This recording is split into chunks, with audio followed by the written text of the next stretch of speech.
This week on the Big Show, as I like to call it, we welcome actor and stand-up comedian Orlando Jones, one of the original cast members of the sketch comedy series Mad TV. Jones is known for his role as the African god Anansi on Starz American's God. Is also co-starring in the upcoming Showtime series premiering tomorrow, The Good Lord Bird. In addition, we'll spotlight adapted screenplays during National Book Month. Plus, show correspondent Wilson Morales will recap the week in entertainment, and we'll have a review of several new films, including Vampires versus the Bronx, the aforementioned The Good Lord Bird, and that's a mistake. We'll have one more film, all on episode 420 of Keeping It Real with FilmGordon. Let's go. All right, and welcome to the latest episode of The Big Show, Keeping It Real with FilmGordon. I am Tim Gordon.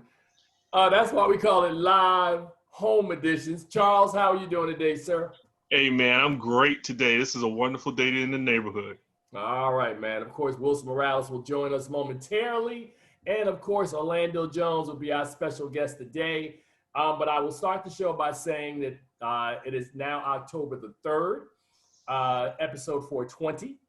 All that's being done in case we ever lose track of where we are. We know at the top of the show what show it was and what date it was. Got a big show today. It is National Book Month. And all month long during this show, we will either spotlight popular books that have been adapted into films, and etc. So I will lead off today with a book from the 19th century called 12 Years a Slave, which we all know was adapted into an Oscar-winning film in 2013. It was also a television movie written by Samuel Northup in the mid-'80s with Avery Brooks playing the role that Chiwetel Ejiofor would popularize a little later on. So that I wanted to spotlight that. Of course, this movie won Best Picture. I'm sorry, it didn't win Best Picture. It won Best Screenplay for John Ridley. I know it didn't win Best Picture that year. And if it did, I stand corrected. But Steve McQueen, John Ridley, Lupita Nyong'o did win Best Supporting Actress for Chiwetel Ejiofor, produced by Brad Pitt's Plan B. Any thoughts on 12 Years a Slave as we lead off our first show of the month with our National Book Month? You know, we talk about National Book Month and the book that will launch the first of what we're going to be talking about all month, Charles. I think it's a great pick, this book, 12 Years a Slave, because it was a great movie. Introduced us to Lupita, Chiwetel. It's a great movie. It's a hard movie to watch, but a very good story and an amazing story at that. So great pick for the first book. All right, brother. So like I said, man, lots of show coming up, man. And without any further ado, man, we might as well bring our brother in, Charles. You got anything before we bring Wilson to the table, man, as it relates to today's show? I do. Did you say that Orlando Jones was on Mad TV? He's one of the original sketch stars on Mad TV. Wow, I know he was a writer, but I don't remember seeing him on the show. But okay, yeah, he's a hell of a writer, man. He's written a lot of stuff, man. So yeah, incredible talent. I can't wait to talk to Orlando Jones. All right, man. But you know, our warm up before we get to Orlando Jones has got to be the busiest journalist on the planet. It is Wilson Morales that has been breaking stories all week long from BlackFilmandTV.com, as well as Wilson Morales Movies, or is it Wilson Morales? Well, basically, you can always find me at Black Film and TV, and obviously, there's Black Film and TV is what you use for your social platforms, but individually, you can also find me over at Wilson Morales Film. All right, Wilson, let's lead off, man. The biggest of the big stories this week in entertainment, man, was Netflix releasing footage this weekend. First look of Ma Rainey's Black Bottom. We got a chance to see Chadwick Boseman, Viola Davis, and the rest of the crew. Go ahead, man. Do your thing. Well, we knew this movie was coming. A little bit after, right after Chadwick Boseman died, or actually right before he died, there was supposed to be a special presentation in which we were able to see some footage. And then when he died, they postponed it because they had to sit back and think about how we're gonna do this. But now we've gotten at least we've gotten footage, photos. Obviously, it's based on a play that's written by August Wilson, who was previously nominated for Fences. You got Viola Davis starring in it, Chadwick Boseman. You have a number of other people in there as well. It's produced by Denzel Washington. This is part of the deal that he had with HBO, but then I think he shifted it over to Netflix. So Netflix may be making more of August Wilson's plays into features. So that was, his very early buzz is that both of them are outstanding and that Chadwick Boseman may get a posthumous nomination. It's early, we've got a long way to go before nominations are even announced, I think in March of next year. But, it's enough to get people interested. All right. Now, in addition to that, man, the other big news this week, Wilson, is we saw No Time to Die, which is the 25th installment of the James Bond franchise, is now, which initially was supposed to be released in April of this year, which was moved to November of this year, has now been moved to April of next year. So, Wilson, now the two largest releases that are still on the schedule, I think Wonder Woman is still on the schedule. They haven't officially moved it yet. Am I correct? You got Wonder Woman. You also have Dune, and you have Soul. And you also have Coming to America, the sequel that's going to be a Paramount film. That's the week before Christmas.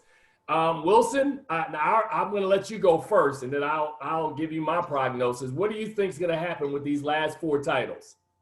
Well, as we saw with the James Bond film, to come out in November, you'd have to start the campaign early for that. But the fact is, as we see now, it's happening all over the country again, is that we're seeing a rise in COVID cases.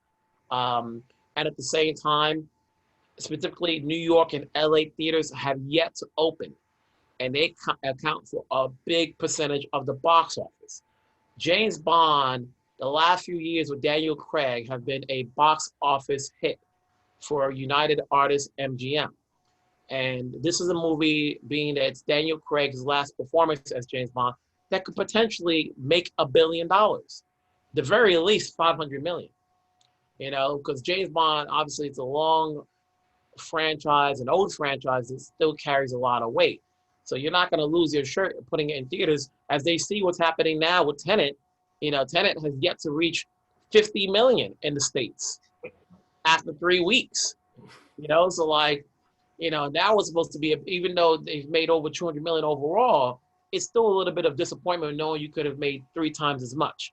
So they don't want to lose their shirt with the James Bond. It's a smart move to let it come out next year and see what happens, As far as the rest of the movies, you have the Soul, which Disney could easily put on Disney Plus. So that's an option for them. Wonder Woman and Dune are both Warner Bros. Products. I think one of them will move.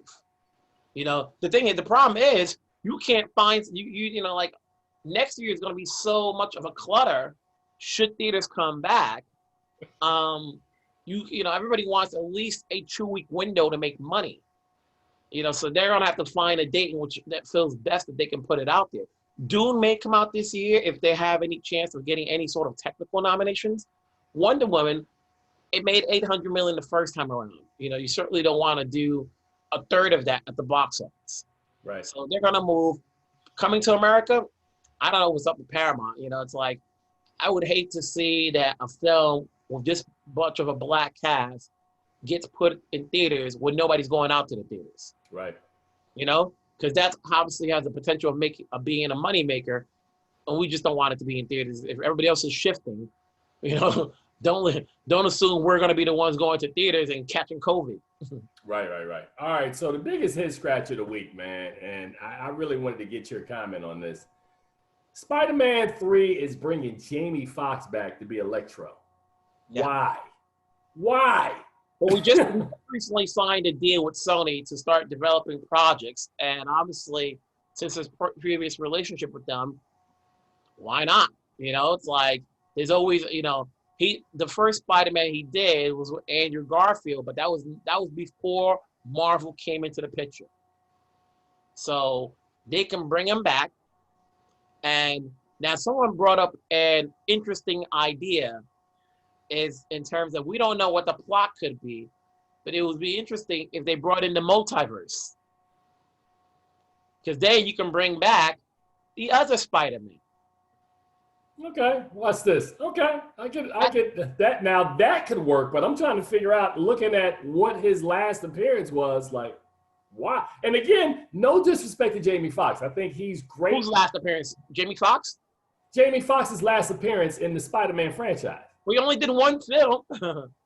Most villains only get one film, Wilson. What is he, Thanos too, or something like? Well, here's the thing about Marvel. Marvel has been having these disposable villains all this time. Maybe it's good to have something continue on. And then we talked about Michael Keaton's character coming back as well. So I mean, this is a better direction, I think, as far as a lot of the comic book fans go for a movie. And you're incorrect about most villain only gets one film, because if they don't die, obviously you have Thanos, you have Loki, you know. Okay, stop. Time.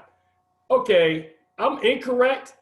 Thanos, they built an entire plot line, like the entire Marvel Cinematic Universe was built on the idea of Thanos. Which lasted about 2.5 films. So wait a minute, Loki was started off as a bad guy who ended up being the brother of Hulk, who they actually, of Thor, that they sort of worked through the plot. Who else gets a bunch of what other villain? Like the Joker got one movie in DC's universe, one, and he was the Joker. Well, you also have Black Manta out of Aquaman.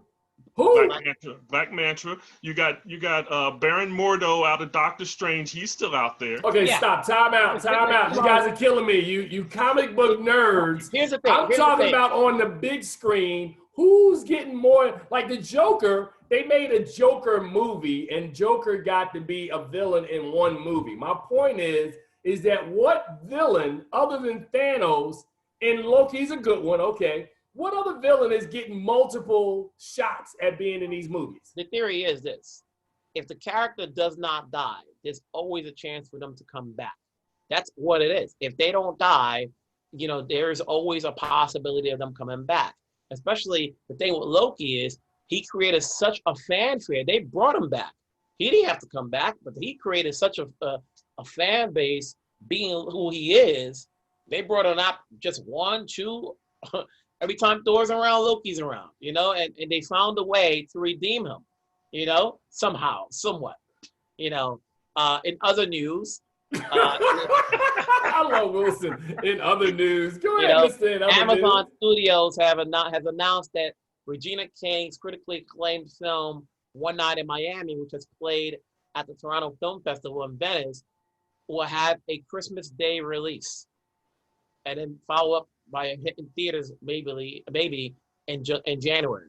This is the film in which, based on a play by Kemp Powers, that features Muhammad Ali, Cash's play at this time, Jim Brown, Malcolm X, and Sam Cooke all talking one night in a hotel and things that develop from there. So that's interesting to come out. There's another movie called Sylvie's Love, starring Tessa Thompson and Kerry Washington's husband. And I apologize for even announcing him as that. His name is Nandi. I do not know how to pronounce his last name. Nandi Asamoah. All you gotta do is ask one of us pros. We got you. Okay. You know, that film will also come out in December, I believe December 18th. Here in theaters now, it will be playing on Netflix on October 9th, is another critically acclaimed film called The 40-Year-Old Version by Rada Blank. It's an extraordinary black and white film in which this extraordinary lady not only produced it, wrote it, directed, but she's starring it. You know, I think it's something that's worth seeing. Playing in limited areas is the documentary called Billy, based on Billie Holiday. So that's out there. Within the TV world, you've got The Good Lord Bird coming out, which stars Ethan Hawke playing John Brown, who kidnaps a guy, but so drunk at the time that he thinks he's a girl, and the kid has to pretend to be a girl in order to survive during slavery time. So that's written by James McBride, the author. It's based on his book, actually. You know, it's a satire for anybody who wants to know. It's a satire, you know. So, and currently playing during the New York Film Festival. The final is the third of Steve McQueen's 5 films called Red, White, and Blue, which stars John Boyega. So you're getting a lot of films coming out in festivals, making their, their names, because at the end of the day, it's like, until they get shown on a streaming platform, folks are not really going to the theaters to see movies. Outside of Tenet, no one's going to see any of these big movies, or small movies to be exact. So you mentioned that Regina King's getting a Christmas release, and then you mentioned that nobody's going to the theaters. Is this really a good thing for her? It's I think, okay, so it's going to be released in theaters, and then it's going to be released sometime later on Amazon Prime. I think in order to qualify for the Oscars, and I don't know the exact details, you need to have a theater appearance.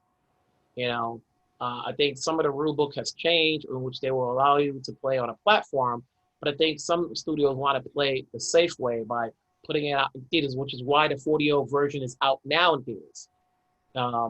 And then 1 week run, and then it hits Netflix, just so they can say. Or a movie like the Trial of the Chicago 7 is in theaters now. Is it? It is. So yeah, so that that's the theory, that they're putting themselves out in theaters so people can see it. Granted, it's been a long time since any of us saw a movie on the big screen, unless you have like an 80-inch TV, And I've seen plenty of movies on the big screen. Yeah, right? we all have big flat screens. I don't have no 80, but so yeah, slowly, so there's product out there. It just needs marketing. A lot of them needs marketing, because you're starting to get all these talks and write-ups about who's a contender, even though the goalpost has moved to the last weekend in February in order to be considered.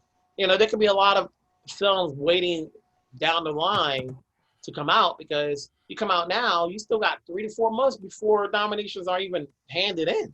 And if you're a small film, you may not have that budget come January time to re-promote your film. Right. So you may want to come out later on. We can get free publicity. Yeah. All right, Wilson. I mean, like I said, man, you were killing it all week, man. I kept reading one breaking story after the next, man. That's why you Wilson Morales, baby. Just try to keep people entertained and informed as to what's out there, so they can decide for themselves, whether or not they should go see it, or at the very least go check it out and that about it. Got you. All right, bro. So tell people where they can listen to your content or read your content or check you out. You can go out to blackfilmandtv.com, which is the same words you use on the social media platforms.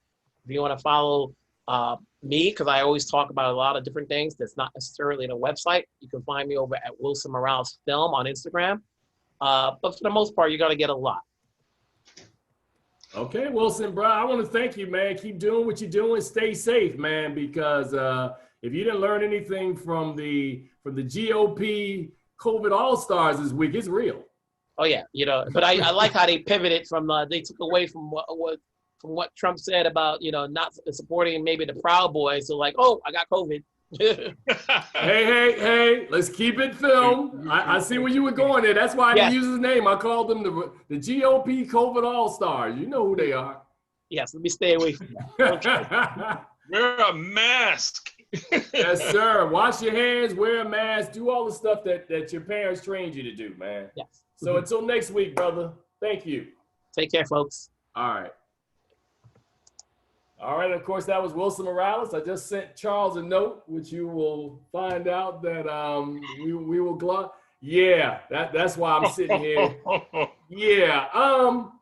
Let's just say, man, we're doing live, doing a live home edition, and sometimes reading is fundamental, and I may have fundamentally made a mistake that will fundamentally change our show today. Because So as I was saying, man, at the top, Orlando Jones, of course, was supposed to be on the show today. The reason why I said was supposed to be is because let's just say a producer, when he sent out a link, may have put the wrong time in the link. How about that, Charles? Yeah, that's a good description. Now, the producer changed it because we're on the air now. But that change might not have gotten to our guest. So I'm like, I think the producer needs to be fired. No, just kidding. Well, we can't fire the producer because the producer also is the host, man. What's up? So yeah, man. So wow, I sent the note while Wilson was on that the link was changed, and of course, I discovered that today, and I'm like, wow, that hurt. All right, so here we go again, man. Lucky me, you know, there's always a backup plan, man. We've got movies that need to be reviewed today. Of course, The Good Lord Bird, that's coming up later in the show, as well as, the Vampires versus the Bronx. I love that title. And last but not least, I'm giving this some thought, trying to figure out which of the two movies I really want to review today, which is why I left that third slot open. And let me just double check something, because we talked about the trial of the Chicago 7, which I've already had an opportunity to see. I think it drops. It's in theaters now, much like the 40-year-old version is in theaters now. I think the 40-year-old version is going to, I think it's on Netflix on October 10th. And I think that the trial of the Chicago 7 is on October 17th. Just want to double check that, because whichever one is on first, we're going to do in the show today, because it's already in theaters. But most people are going to wait until it comes on Netflix. Does that sound about right, Charles? That sounds about right. But, you know, if you were asking me, I would think that you would prefer to review the 40-year-old version versus the Chicago 7. You know, and I would say, but I just wanted to double check the date, because the date is what it's predicated on. It's not what I would prefer. I think it's about which one is out first, because if the 40-year-old version is out first, then we should talk about the 40-year-old version today, because people will have an opportunity to see that one sooner than they would the other one. All right, so hold on a second. Yeah, October the 9th. So we will do that one today. It's out on theaters like next October the 9th is next Friday. Next Friday, yes. Yeah. So we will definitely review that one today. So those are coming up. And we also talked about the top of the show, it's National Book Month. And as you can tell, I'm doing live radio. So I'm looking at my phone. I'm doing multiple things at multiple times. All right, we just got to keep it moving, man. So we talked about National Book Month, and I think we led off the show with Samuel Northrup's 1853 novel, 12 Years a Slave. And Charles, you gave some commentary on 12 Years a Slave, so I will just go through what I posted, because I led off the month with a post on my page about this. And, you know, from time to time, I like to curate certain things, man, because when you're looking at programming for a month, I think it's a great idea to have an opportunity to kind of find some things that we recommend from time to time. You know, we're always critiquing films that come out from week to week, and I think it's very important for people to get a sense, whether they're listening to this show, whether they're reading posts on social media, to get an idea of the sorts of things that we recommend on the show. So with National Book Month being this month, it inspired me to think about movies that had been adapted, and I found probably about 100. And when I say 100, I'm talking about not just necessarily that are films or books of people of color or stories about people of color, but just some phenomenal books, and I had a list of them. So, but we're gonna start with this one today. Now, this celebration of National Book Month, Charles, focuses on the importance of reading, writing, and literature. And during the month of October, we're going to acknowledge books that have been adapted into films. 12 Years a Slave, as we talked about, is an 1853 memoir and slave narrative by Solomon Northup, as told and edited by Dave Wilson. Now, Northup was a Black man who was born free in New York State, and details his being tricked to go into Washington, D.C., where he was kidnapped and sold into slavery in the Deep South.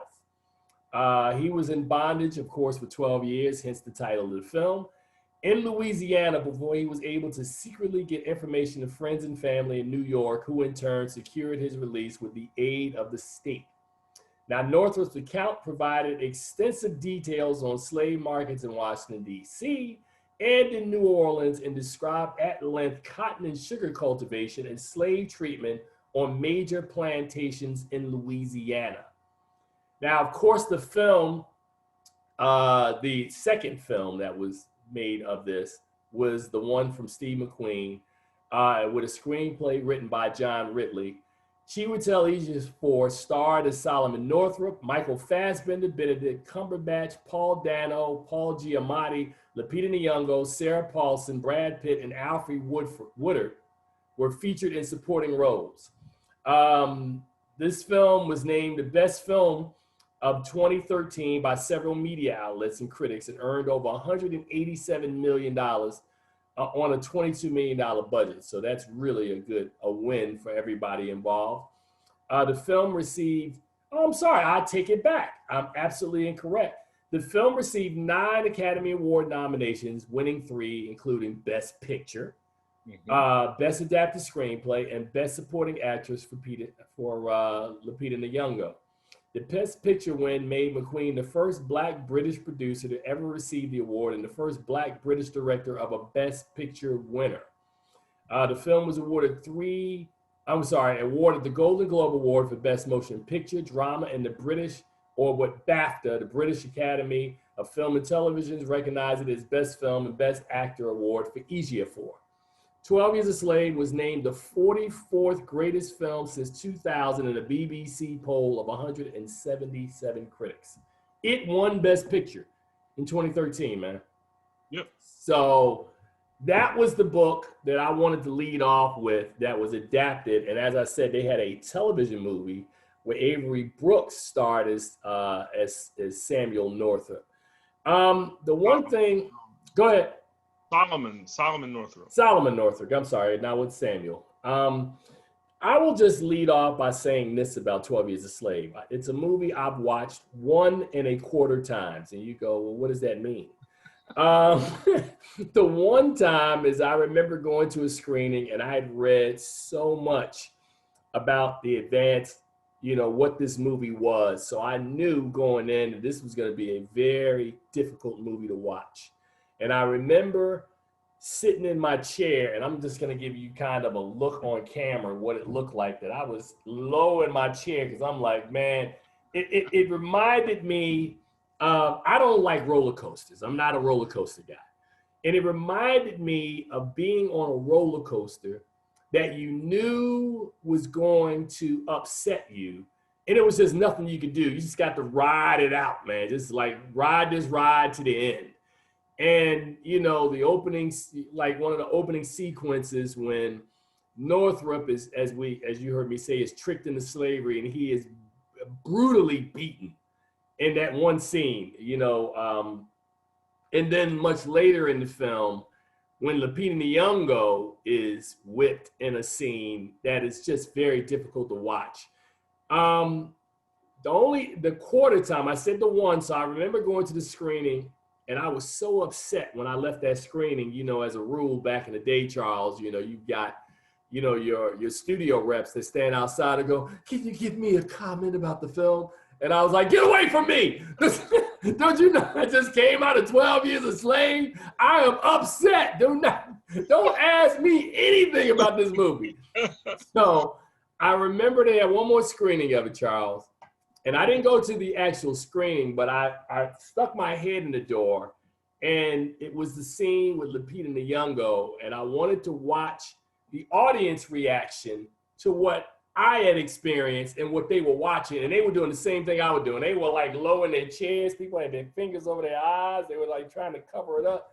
So for me, 12 Years a Slave, Precious, which is a film that one of our earlier guests, Lisa Cortez, produced. There's certain films that I describe them as one-offs.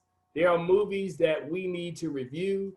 I don't have to watch it more than one time. I got it the first time. This is not like you're going to ever tell your wife one day, hey, babe, it's Friday night. Let's have dinner and a movie, man. Let's watch 12 Years. I mean, watch this. My description of it, in addition to it being a one and done or a one-off, is that I said it was the closest experience one could have to slavery without being a slave. That's how I describe 12 Years a Slave. And with that being said, Charles, you have the floor. I remember this movie. Well, I got to see it at the second screening that you referred to, and I went there, and you were already out there, and you're like, "Nah, brother, you go ahead and watch it. I'm good. I'm gonna stay out here," which I took as you'd already seen it. Not that it was so bad. I mean, not bad, but so violent, so wow, hateful, harmful, and angry that you couldn't do it again. So I went in there, and yes, the whole time I'm sitting there like this. Oh my God, and it's amazing the power movies have. That again, like you said, you've seen it the one time, you don't need to see it again because you'll never forget this movie. It leaves an indelible imprint upon your brain. The way this movie was put together and shown to you, there's no way. I mean, yeah, I've watched it a second time, but a third time would be just torturous. And then the only time I watched it the only reason I watched it the second time was because I had to show my family what it was, and then after that, it's never been seen again. Not again to say it's a great movie. It's an awesome movie. The acting performances, top notch. That's why Chiwetel won the Oscar. That's why Lupita won her Oscar, because the work they did is fantastic. And then the work that Fassbender did, he's just contemptible in this movie. And it's amazing that he can get work after that, because you see him as such a hateful, angry, nasty person. It's like, dude, you must have really liked that performance to play it. So, but again, the work in that movie is just incredible.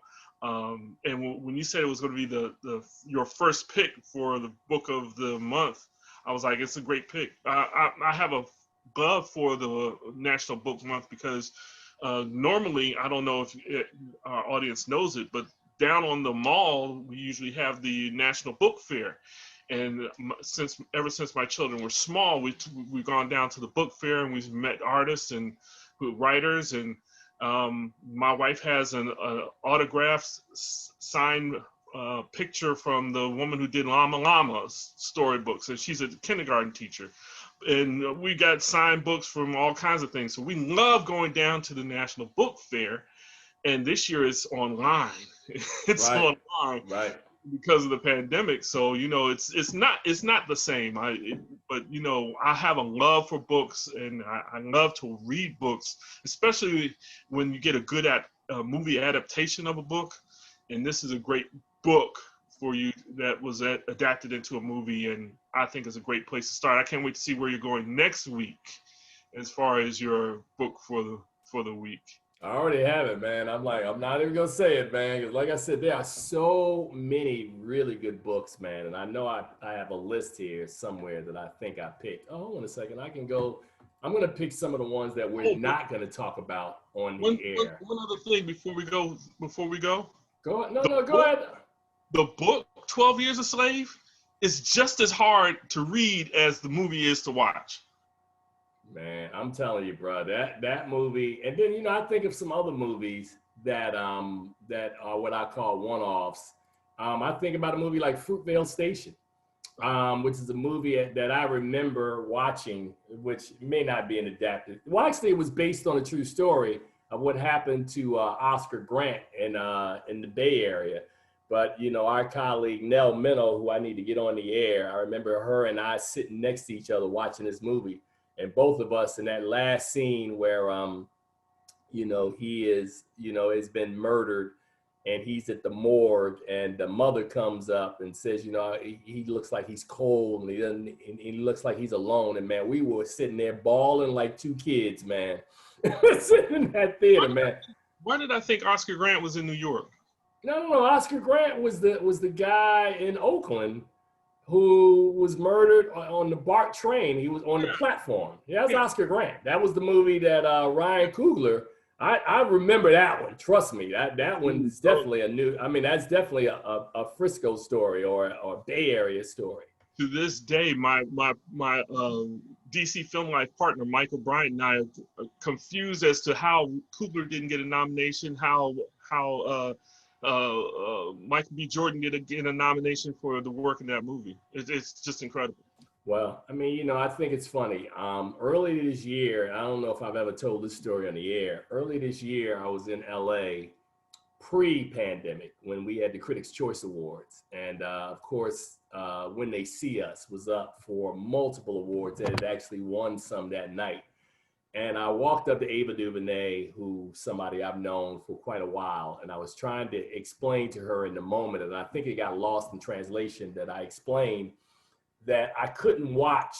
I think I made like 3 or 4 attempts to watch When They See Us, and every time I would get to a certain part in the first episode, I just had to shut it down because it became too emotional for me to try to watch it. And to this day, I've never watched fully an episode of When They See Us, which I will say is a credit to Ava DuVernay's powerful storytelling and the story itself, which, it's kind of funny.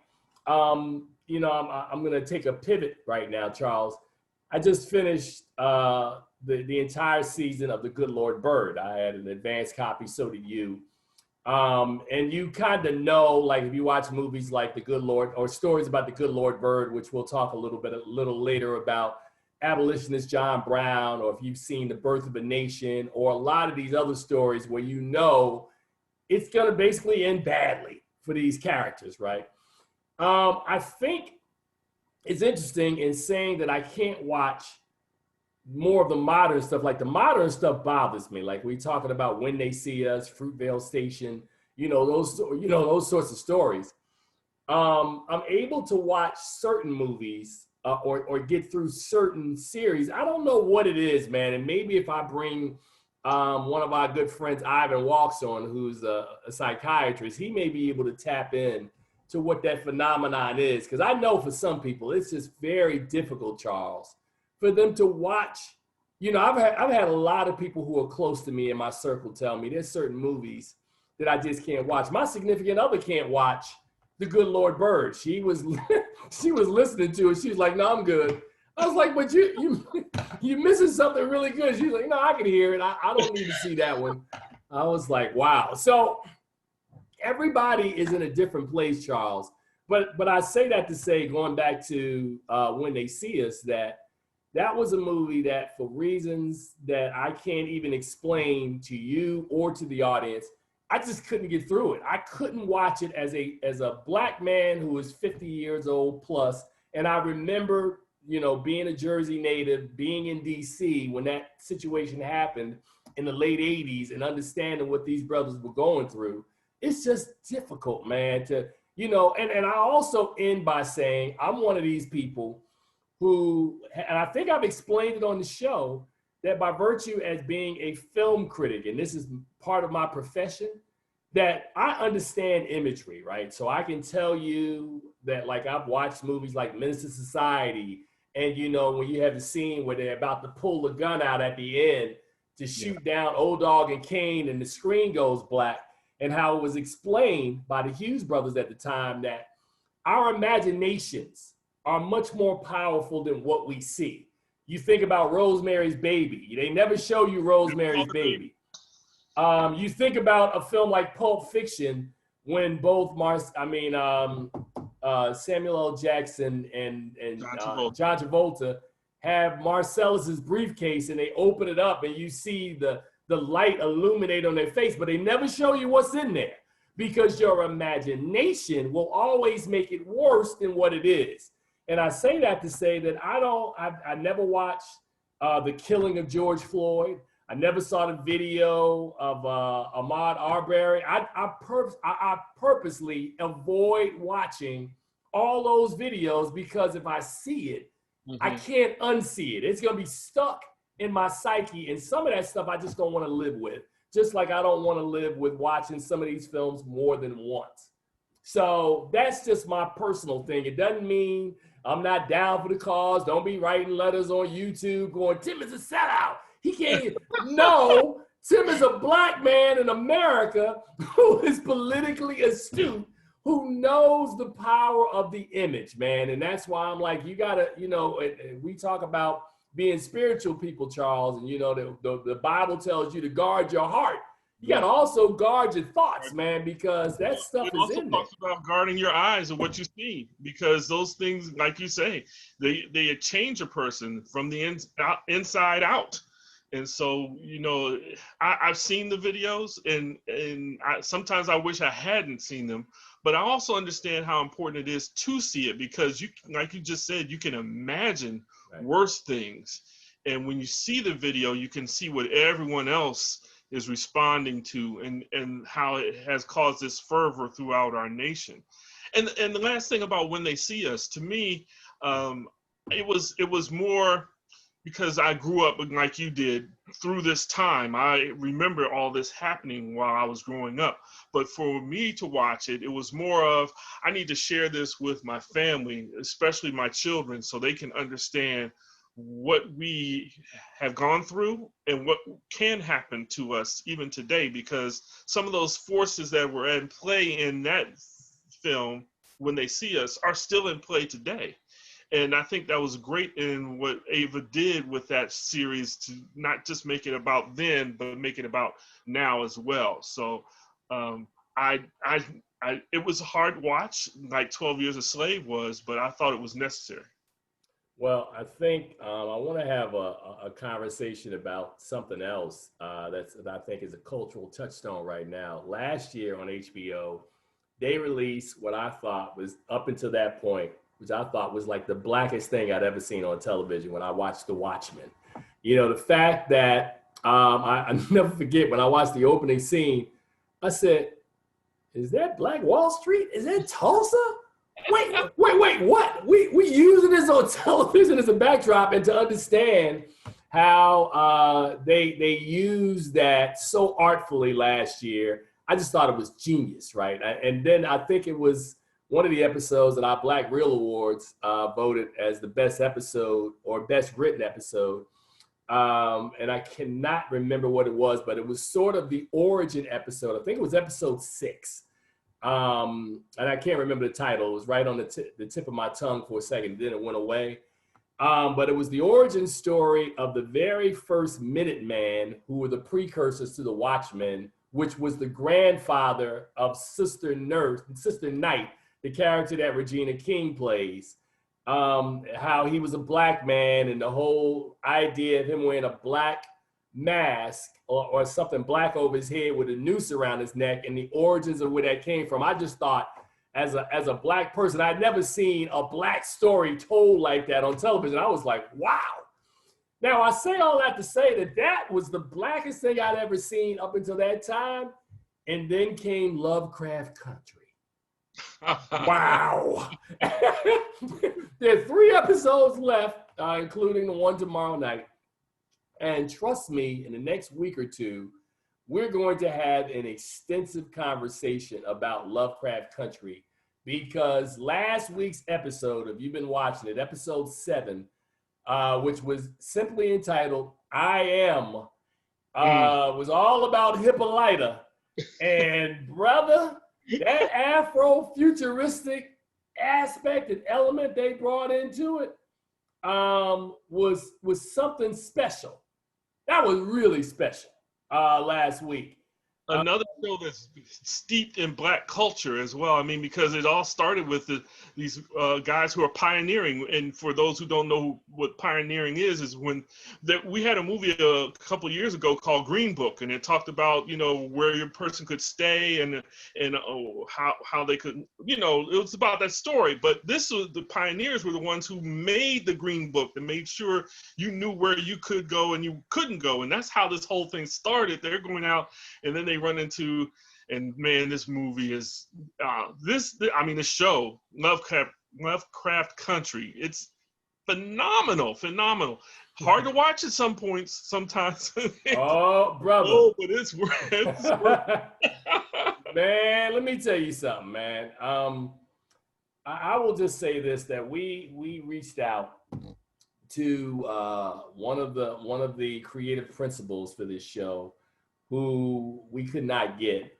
And I was very disappointed, because I really wanted to talk about this show, because if you haven't had an opportunity to watch Lovecraft Country, it is basically a story, and it's an adaptation. It's based on a writer who wrote about the works of H.P. Lovecraft.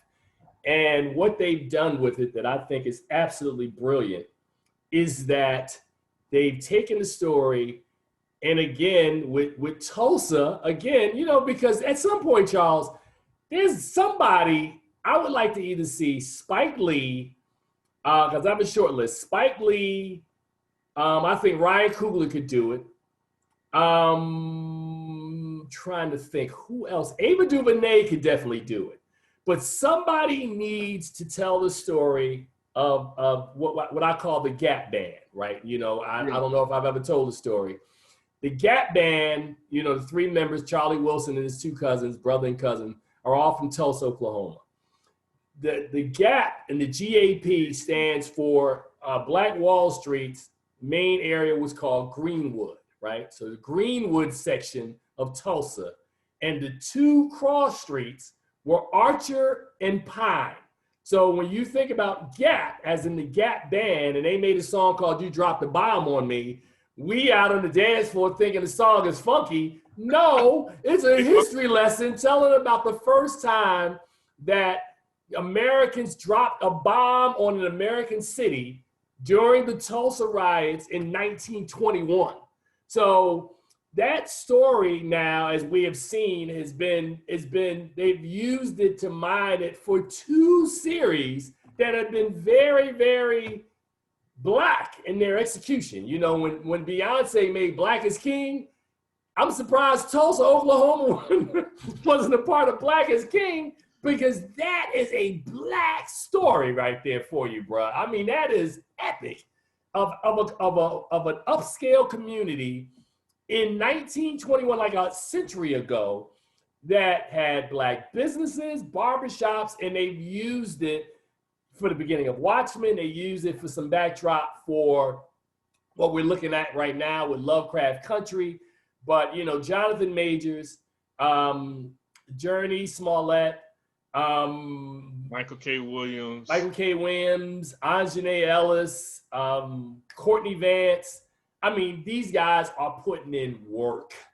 And the thing that's nice, and I tell people all the time when we talk about it here, is always remember, Charles, it's you can get all of the great actors you want, but if you don't give them anything to work with, it's all about screenplay. And the screenplay for Lovecraft Country, every episode is an adventure. And that's all I will leave it. And that's something very different from what we've seen on television, that every episode is an adventure. They actually did an episode, Charles, I think it was episode 4, that was kind of an Indiana Jones episode that I was like, wow, really well done. Identity policy with the episode with Ruby. I think that was episode 5. 5, yep. 6 was the story of kind of like the flashback to our man Atticus and how he became who he became through war. And the lovely thing about it is whenever somebody, and I think the Watchmen did it first, when somebody refers to something like the Black Wall Street massacre, people have questions. They're like, did that really happen? And I get a lot of people call me up and say, I saw this on this. Did this really happen? Did they make this up? And I'm like, that's the sad part, is so much of this rich African-American history doesn't get taught. Nobody knows this until somebody like the Watchmen or Lovecraft Country addresses it, and people start to understand that, wow, this is some crazy stuff that happened right here. And I mean, like I said, the first time a bomb was ever dropped on American soil was at Tulsa, Oklahoma. And who knew that before that? And we know the second one. The second one we know, that was in Philadelphia, would move back in 1985. So those are the only 2 times that we've ever bombed our own citizens. And you know, so but I say all that to say, man, that I really would love to have an extensive conversation and almost do an episode on Lovecraft Country, because I think it's so much there, episode to episode, that I'm shocked that they you know, the filmmakers have done such a good job, and they're using the book as inspiration. So for an example, one of the other little tidbits that they dropped in a couple, but I'll just point out a one, was that there was an episode, and I'm not sure if it was 3 or 4. I think it was 3, when Letitia gets the house, you know, so you know what I'm talking about. And there are a couple of kids downstairs with a Ouija board. You remember that scene? And one of the kids, they call him Bobo, and the other kid is Gil. We come to figure out, well, let me tell you what happens first. So with the Ouija board, you know, the kid goes, hey, I'm about to take a trip down south. Will this trip be good? And the Ouija board, and everybody got their hand on it, and it goes quickly to no. And we find out that Bobo is none other than who, Charles? Emmett Till. Yeah. Emmett Till, and the kid named Gil is Emmett Till's childhood best friend, was Gil Scott Heron. So, yes. Yeah, but but I'm saying this is a precursor, because this is precursing when you know what happens to Emmett Till. So you have that little tidbit. So they stuff these little, among this fictional work, we work in real stuff. And I just think, man, the casting of Jonathan Majors, who I think, I was talking to one of our buddies and show correspondents, Shireen Nicole, a couple of days ago. She said he just has an old face. His face, he has what I call a very classic look that I think we've seen him in The Five Bloods early this year. He looks like he fits in that time period. We've seen him in Lovecraft Country. He fits in that period. We've seen him in what's the name of it? San Francisco. Last Man. He has a face that I think it's what I call, it almost reminds me of something like a Gary Cooper. He's got like one of these faces that kind of represents strength, but it also is timeless. It's like a timeless Hollywood face. And when she said he had an old man's face, I said, okay, well, I guess maybe that's what it is. Classic. That's what it is. But he has a classic look, man. I think, but, you know. But let me just say this. Because you're talking about the Ouija board. I was watching that episode with my daughter and my son, and they both said, no black people play with Ouija boards. Back in the day, they did. Back in the day. So again, like I said, man, Lovecraft Country, man, I cannot say enough about that show and the job that executive producers Misha Green, Jordan Peele, and J.J. Abrams, and the rest of that talented team at HBO, and what they've done with that novel is nothing short of just miraculous. And last week's episode, I watched it with my mouth like this, the last third of it, like. I haven't watched it yet. Dude, I ain't gonna say nothing. It is I am. So if you're spiritual, you know what I am means. So you just take it from there, and it is Hippolyta's story, and you just go from there. It is tour de force.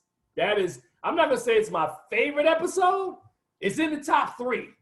Okay. Every week, this show is just banging. It's fire. I mean, like, wow. I wonder, like in the writer's room, when they were coming up with that stuff, they're like, oh yeah, wait till they see this. Mm-hmm. So with 3 episodes left, the only thing I know about the end of this series, which I think is only going to be much like Watchmen, is going to be a one and done experience, is that the last episode is called Full Circle. So I don't know, you just take it for what it's worth. I don't know what that means, but from what we've seen the first 7 weeks, if they gonna bring it full circle, I'm officially afraid. And that last episode, I always say this on these kind of shortened series, should make the last episode a little longer. I'm not gonna be mad if episode 10 is an hour and a half versus an hour. I'm not mad. Do you. There's something to be said for conciseness too. So I mean, if they stick to the same format and get it in an hour, I'm not complaining if they can tell the complete story. Now, if there's some holes in there, I'm like, yeah, you should have stretched it out. But I mean, they've done well so far with just an hour, so I don't see why they can't just continue in that vein. All right, Charles. So here's the good news for you, man. You might like this. Uh-oh. The publicist for Orlando Jones has reached out, and we've been battling back and forth. So they understand that we had a time snafu today, which is why Orlando is not on the show now.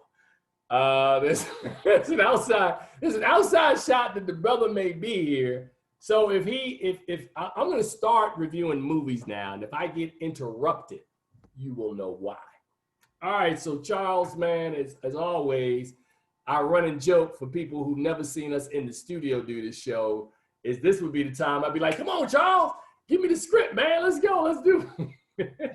So thank you, Charles. So welcome back to our show. And as usual, this week's reviews are brought to you by the FilmGordon.com. Experience life through the eyes of a true film addict. Check out all of our film content at thefilmgordon.com. And as always, we have a Film Gordon YouTube page. Please subscribe so that you can get access to all the shows that we've done during the home edition of Keeping It Real with Film Gordon. Now, this week there are 3 films, Charles, that are hitting streaming services and or theaters. And we will begin with Vampires versus the Bronx, which is a comedy directed by Osmani Rodriguez and written by Osmani Rodriguez and Blase, I think that's the way you pronounce his name. I was gonna say Blaze, but it looks like Blase Hemingway. And the film begins when gentrification from an unlikely and deadly source creeps into the Bronx when a group of teenage friends rally to save their beloved local bodega and fight against a supernatural force intent on taking over their home at all costs. The film stars Sarah Gadon, Chris Red from SNL, The Kid Mero, Method Man, Shea Wiggum, Vladimir Carmelo, Jaden Michael, Gregory Diaz, Gerald W. Jones, and Coco Jones. Now, having said all that, Charles, I'll just start by saying this is an updated version of me of the British sci-fi film Attack the Block, blended with a message of gentrification, which is the backbone of this campy and entertaining romp where a group of Black and brown kids uncover an insidious plot to take over the neighborhood. Now, the thing that was interesting about this film to me is that it has an appearance by Zoe Saldana in the very opening scene. Method Man, Clifford Smith, who's now tearing it up on Power, also plays a priest, Father Jackson, in this movie.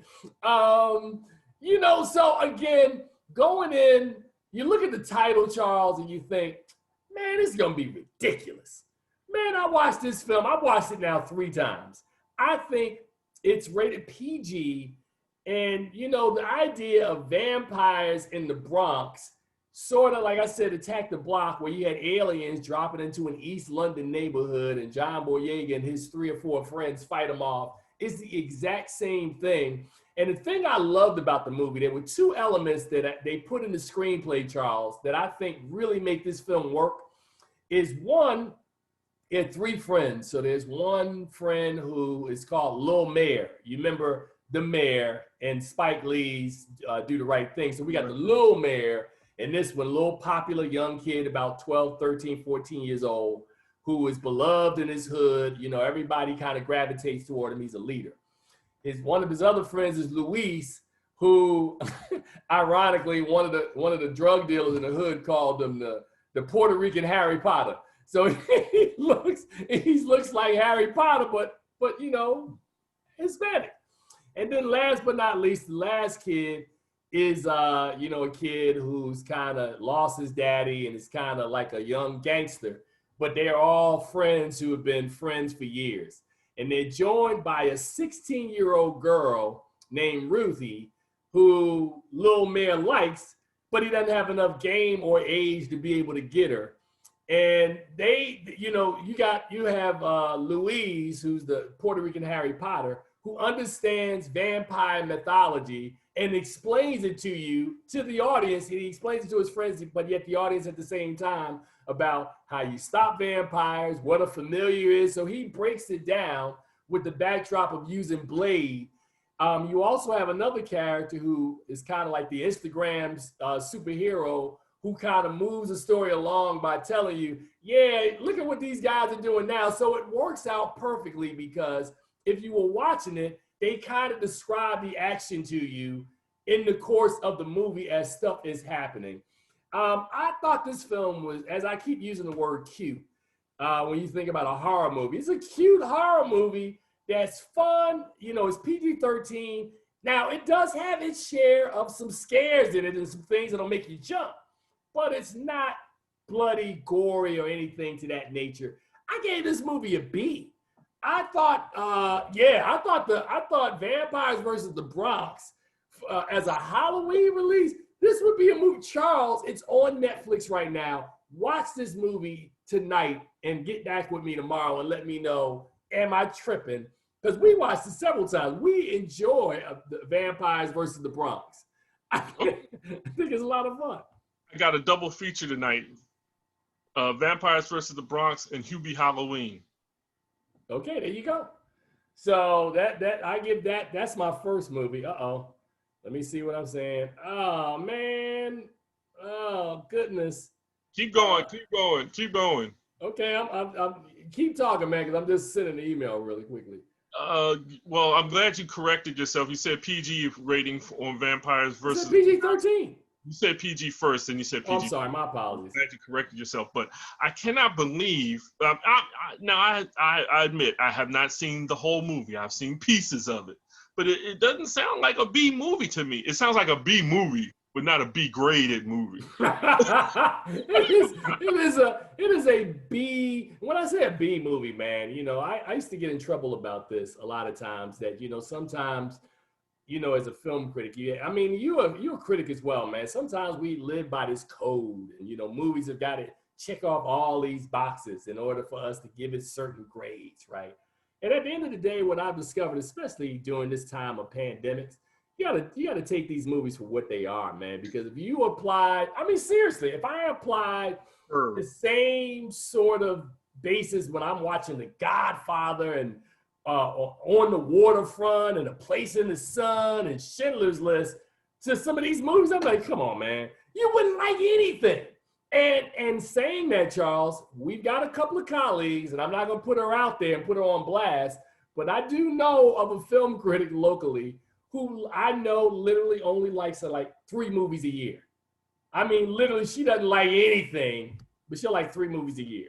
So I can't live in a world where I don't like anything. I've got to find, if there's something endearing about a movie, because I'm changing and I'm evolving. I'm a much different critic now in 2020 than I was in 2010, 2015, 2005, 2000. Because I've seen more, I know more, and I'm also a little more mature, so I have a much different perspective when I watch movies now. So I think all critics may never come out and explain or say that, because there have been movies, Charles, that I hated years ago that now I have a different appreciation for, and there are movies that I liked years ago that I'm like today, like, nah, I was much too generous back in the day with that film.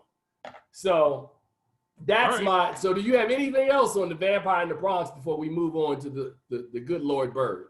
Nope, you're getting soft in your old age, but that's okay. Wow, I'm getting soft. Man, that's cold. All right, let's see how soft I am with this next film. This next one is a series. It's The Good Lord Bird. It's an upcoming drama miniseries which debuts tomorrow night on Showtime. And it's based on a 2013 novel with the same name by James McBride. If you remember Miracle at St. Anna, that was a James McBride book that was adapted into a film.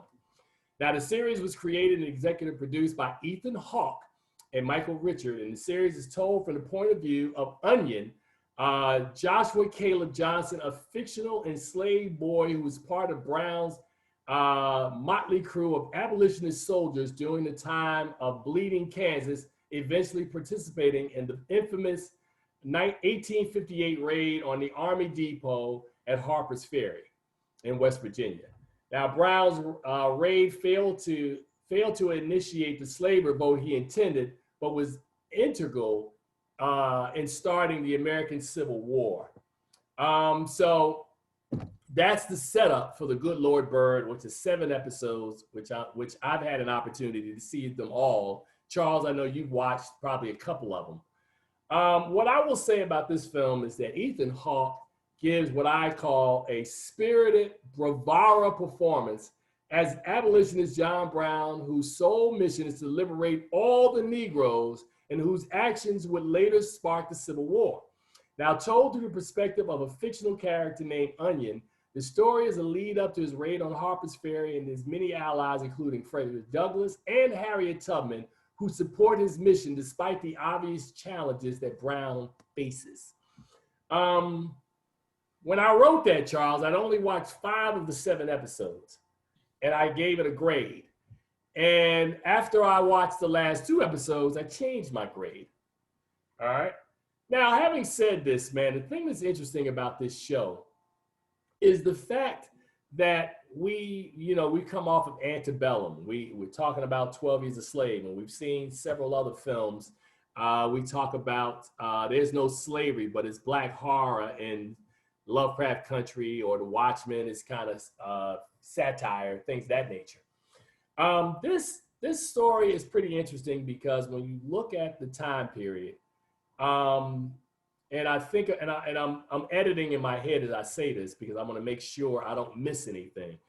You know, we had Kevin Wilmot on this. We did a conversation with him several months ago ahead of the Five Bloods, where we talked about his film, his satire, CSA, mockumentary, CSA, Confederate States of America, which was told through the perspective of a white family if the South had won the Civil War. Now, I bring that up because John Brown was a very real person who lived in Virginia, and his actions are literally almost 30 years after the character that Nate Parker played in 12 Years a Slave. Nat Turner. Nat Turner, 30 years earlier, had his slave uprising. So 30 years later, abolitionist John Brown rises up and tries to take over the main armory at Harper's Farm, which is the events that are depicted in The Good Lord Bird. And the thing that's interesting is the point of view is from Onion, who is a boy who watches his father brutally murdered. And John Brown takes him in thinking that the father had introduced him as a girl instead of a boy and gives him a dress, and he never objects. And he lives his life as a girl until John Brown's demise, and he comes back to being a boy. But it's a very interesting story, and I think the story we all know, but it's Hawke's performance as Brown that I think is going to get the most attention for this show, because he plays Brown almost the same way that Nate Parker, in his passion, played Nat Turner, as 2 men who were guided by the Most High, who were guided by God in order to do a thing. But even more so than Nate Parker, who played Nat Turner with passion, man, it's like Ethan Hawke grabs a hold with like a dog with a bone with teeth on John Brown. It's like, just plays it like not necessarily a crazy person, but like someone who is tremendously passionate about what he's trying to do and his need to free Black people, right? Fanatical is a word. Oh, absolutely, man. I don't want to call him out, but thank you, Pastor Chuck. He is fanatical in his pursuit of liberty for Black people, and you got Davy Diggs from Hamilton and Blackish, who plays Frederick Douglass, and there's a great episode where he explains his motivations and really wants to support Brown, in his overall mission, but he thinks that Brown is committing suicide because he, as a Black man, understands the motivations of America where brown can't see it. So there's a little privilege in that as well, that, you know, as a white man, sure, we can make this happen. Well, the black people are like, The other thing that's funny about this show is that you have a character that's dressing as a girl, where everybody black on the show sees it immediately. Like, why you walk around there dressed like a sissy? Well, the white characters are like, thinks he's a girl. So I thought that was really interesting and funny. Orlando Jones, who we're going to have on the show at some point, and I'm waiting for some word on when that will be, whether it's later today or whether it's on another week. Also has a very crucial role in the show. You know, my initial, matter of fact, Charles, I'm not even going to share my initial reaction to what I thought, but I'm going to give you the overall grade. I think the other thing that is notable about this show is the music, right? And how the music is employed, to me, almost as a character. It has a really gospel intro that they use going in, but then there's music, Mahalia Jackson music is used. So they use not just Negro spirituals, but 20th century gospel standards to litter the show, to almost give it a soulful feel, which really draws you into the show and is almost a character itself. You know, so they have on at least several episodes where they have these powerful gospel interludes or songs that are sung that are in it. I gave this a B. I think, I would say, honestly, I don't think it's as strong as what Lovecraft Country or even The Watchmen are as shows, but I think it's a strong representation of a period.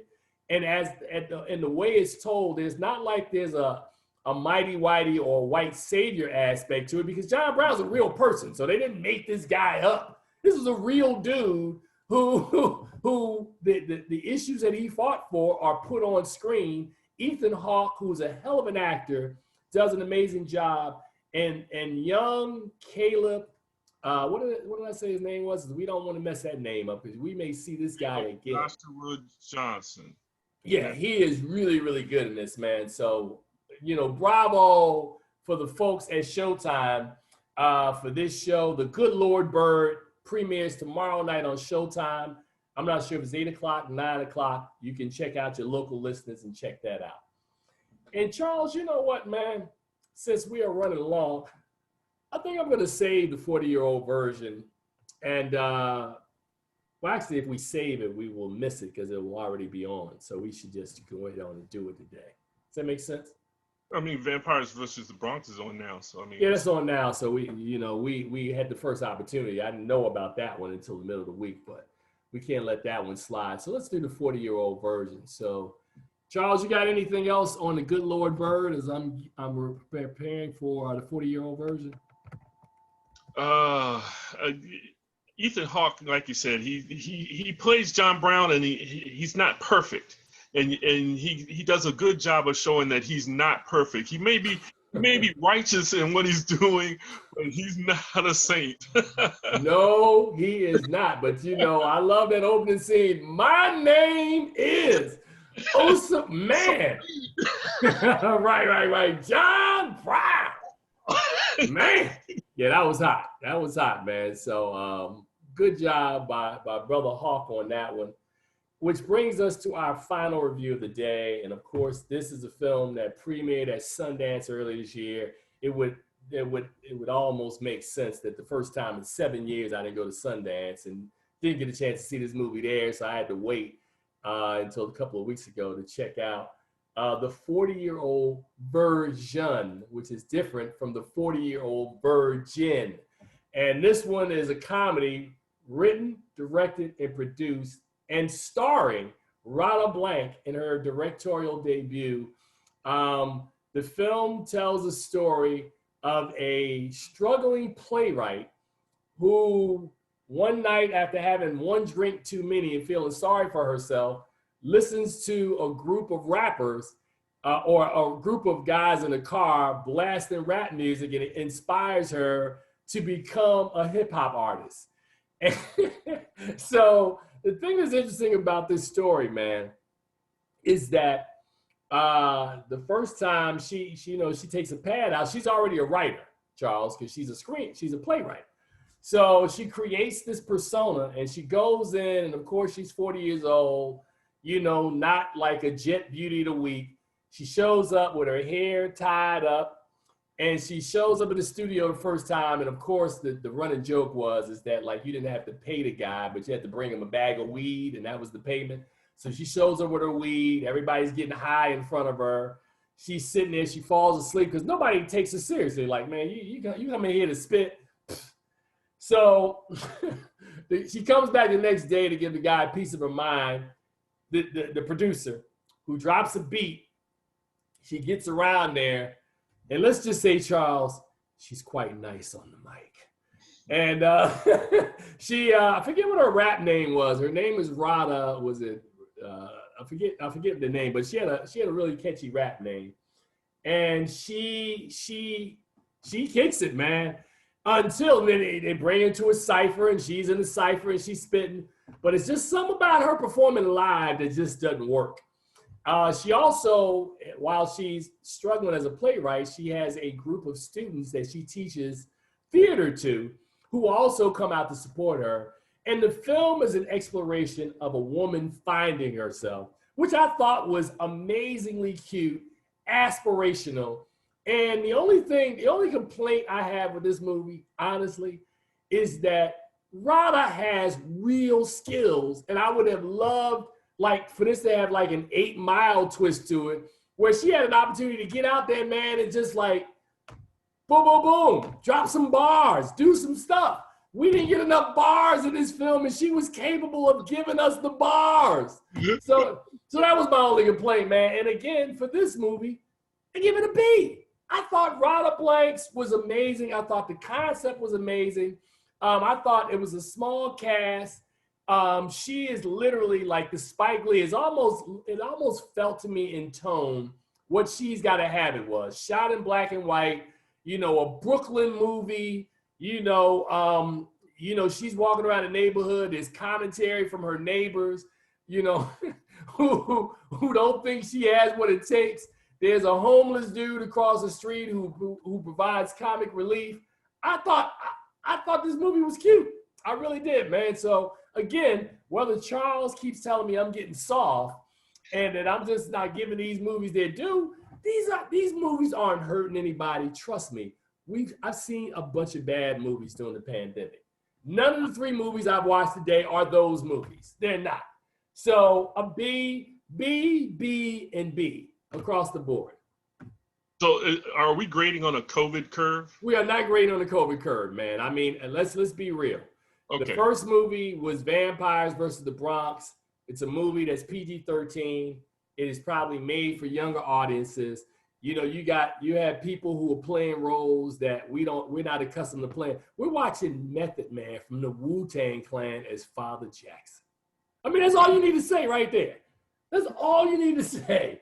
The second film we reviewed today was The Good Lord Bird, which you've watched some of that with John Brown. And, you can't really fault what these guys are doing.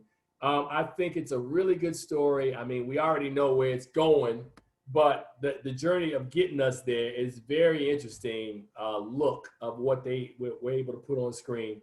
And then finally, the 40-year-old version. Can't complain with that movie. So B's across the board, man. Nobody's getting an A today because these movies really have to bring something extra to the table. I don't have any problems with any of these films, man. I thought all 3 of them, 2 films and a television series, they're all quite solid in nature. All right, Charles, you got anything else, man?